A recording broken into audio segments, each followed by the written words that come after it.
നമസ്കാരം, ഞാൻ ദിയായ കുറുവരി വിഷ്ണു ശർമ്മ LP സ്കൂളിലെ 4ാം ക്ലാസ് വിദ്യാർത്ഥിനിയാണ്. നമ്മളെല്ലാവരും ഇപ്പോൾ ടി വിയിലൂടെയാണല്ലോ വാർത്ത അറിയുന്നത്. അപ്പോൾ അതുപോലെ ഞാൻ ഒരു വാർത്ത ആക്കാൻ വേണ്ടിയിട്ട് ശ്രമിക്കുന്നുണ്ട്. അപ്പോൾ എല്ലാവരും നമുക്ക് തെറ്റും പറ്റിയിട്ടുണ്ടെങ്കിൽ ക്ഷമിക്കണം. നമുക്ക് എൻ്റെ വാർത്ത വായനയിലേക്ക് കിടക്കാം.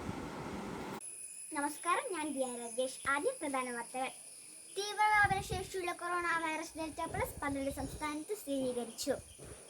സ്ത്രീകൾക്കെതിരായ അതിക്രമങ്ങളിൽ കുറ്റവാളികൾക്ക് ഉടൻ ശിക്ഷ ഉറപ്പാക്കാൻ പ്രത്യേക കോടതി പരിഗണനയിൽ എന്ന് മുഖ്യമന്ത്രി. ഇന്നലെ വില വീണ്ടും കൂട്ടി, സംസ്ഥാനത്ത് 100 കടന്നു. യൂറോ കപ്പ് ഫുട്ബോൾ ഡെൻമാർക്ക് ക്വാർട്ടറിൽ. ഈ വാർത്തകൾ വിശദമായി. തീവ്രവ്യാപന ശേഷിയുള്ള കൊറോണ വൈറസ് ഡെൽറ്റ പ്ലസ് 12 സംസ്ഥാനത്ത് സ്ഥിരീകരിച്ചു. തീവ്രവ്യാപന ശേഷിയുള്ള കൊറോണ വൈറസ് ഡെൽറ്റ വകഭേദം രാജ്യത്തെ 174 ജില്ലകളിൽ സ്ഥിരീകരിച്ചു. ഡെൽറ്റ വകഭേദം പരിണമിച്ചുണ്ടായ ഡെൽറ്റ പ്ലസ് വകഭേദത്തിന്റെ സാന്നിധ്യം 12 സംസ്ഥാനത്ത് സ്ഥിരീകരിച്ചു. രാജ്യത്ത് കോവിഡ് 2ാം തരംഗത്തിന് കാരണമായത് ഡെൽറ്റ തന്നെയാണെന്നാണ് വിദഗ്ധരുടെ വിലയിരുത്തൽ. സ്ത്രീകൾക്കെതിരായ അതിക്രമങ്ങളിൽ കുറ്റവാളികൾക്ക് ഉടൻ ശിക്ഷ ഉറപ്പാക്കാൻ പ്രത്യേക കോടതി പരിഗണനയിലെന്ന് മുഖ്യമന്ത്രി പിണറായി വിജയൻ.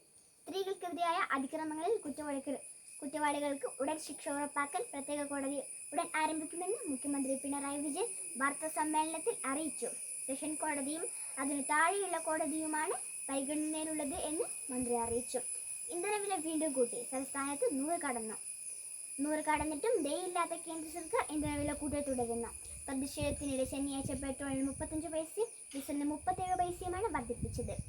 ഇതിന്റെ കൂടുതൽ വിശദാംശങ്ങളുമായി കൊച്ചിയിൽ നിന്നും കീർത്തന ചേരുന്നു. നമുക്ക് റിപ്പോർട്ടിലേക്ക് പോകാം. ഞാനിപ്പോൾ നിൽക്കുന്നത് കൊച്ചി BPCLന് മുന്നിലാണ്. രാജ്യത്ത് പ്രതിഷേധങ്ങൾ ഉയരുന്നതിനിടയിൽ ഇന്ധനവില വീണ്ടും കൂട്ടിയിരിക്കുകയാണ്. പെട്രോളിന് 35 പൈസയും ഡീസലിന് 37 പൈസയുമാണ് കൂട്ടിയത്. കൊച്ചിയിൽ നിന്നും ക്യാമറാമാൻ ദയാലിനോടൊപ്പം ഞാൻ കീർത്തന, ഏഷ്യാനെറ്റ് ന്യൂസ്. ഇപ്പോൾ നമുക്ക് കൊച്ചിയിൽ നിന്നും റിപ്പോർട്ട് നൽകിയത് കീർത്തനയാണ്. നമുക്ക് അടുത്ത വാർത്തയിലേക്ക് പോകാം. യൂറോ കപ്പ് ഫുട്ബോളിൽ ഡെൻമാർക്ക് ക്വാർട്ടറിൽ.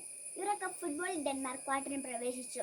വെയിൽസിനെ 4 ഗോളിന് തോൽപ്പിച്ചാണ് ഡെൻമാർക്ക് ക്വാർട്ടറിൽ പ്രവേശിച്ചത്. ഈ വാർത്താ ബുള്ളറ്റിനിടെ അവസാനിക്കുന്നതിന് 100 ന്യൂസുമായി നമ്മുടെ കൂടെ ദയാലിരാജ് ചേരുന്നു. നന്ദി, നമസ്കാരം.